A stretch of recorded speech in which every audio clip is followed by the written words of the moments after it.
ുന്നതേയുള്ളൂ. ഈ ഭാഗത്താണ് ചെങ്കോട്ടയിലേക്ക് പ്രവേശിക്കുന്ന ടിക്കറ്റ് കൊടുക്കുന്ന സ്ഥലം. അവിടെ ആളുകൾ ലൈനായി ഒക്കെ നിൽക്കുന്നത് കാണാം. തൊട്ടടുത്തായി തന്നെ ചെങ്കോട്ടയുടെ ഗംഭീരമായ കാഴ്ചകളും കാണാം. ഇവിടെ നിന്ന് 50 രൂപയുടെ ടിക്കറ്റ് എടുത്തിട്ട് വേണം ചെങ്കോട്ട കാണുന്നതിന് വേണ്ടി നമുക്ക് പോകുവാൻ.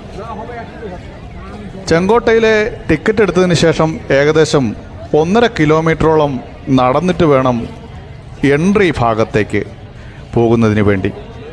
ഓട്ടോറിക്ഷ ഉള്ളവർക്ക് അങ്ങനെ പോകാം. അപ്പോൾ ചെങ്കോട്ടയുടെ വിശേഷങ്ങളൊക്കെ കാണുന്നതിന് വേണ്ടി നമുക്ക് പതുക്കെ നടക്കാം. കാഴ്ചകളൊക്കെ കണ്ട് നടക്കുവാനാണ് ഉദ്ദേശിക്കുന്നതെങ്കിൽ അരികിലൂടെയുള്ള റോഡിലൂടെ നടന്നാൽ ചെങ്കോട്ടയുടെ സുന്ദരമായ കാഴ്ചകളും കണ്ട് അങ്ങനെ നടന്ന് ചെങ്കോട്ടയിലേക്ക് പ്രവേശിക്കേണ്ട ഗേറ്റിൻ്റെ അടുത്തേക്ക് നമുക്ക് പോകാം. അപ്പോൾ കോട്ടയുടെ മനോഹരമായ കാഴ്ചകൾ, കോട്ടയ്ക്ക് പുറത്തായി വലിയ കിടങ്ങുകൾ, അവിടെയൊക്കെ പച്ച പുല്ല് പിടിച്ചു കിടക്കുന്ന കാഴ്ചയാണ് ഇപ്പോൾ നമുക്ക് കാണുവാൻ സാധിക്കുന്നത്. എന്നെപ്പോലെ തന്നെ ധാരാളം ആളുകൾ ചെങ്കോട്ടയുടെ പ്രവേശന കവാടത്തിനടുത്തേക്ക് നടന്ന് പോകുന്ന കാഴ്ച കാണാം. ഇവിടെ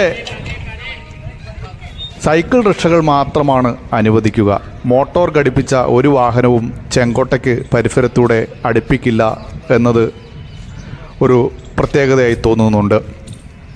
അങ്ങനെ നടന്ന് ഏകദേശം 1 കിലോമീറ്ററിന് അടുത്തേക്ക് ആയിരിക്കുന്നു. അപ്പോൾ ചെങ്കോട്ടയുടെ പ്രവേശന കവാടത്തിന് അടുത്ത് എത്തിയിരിക്കുന്നു.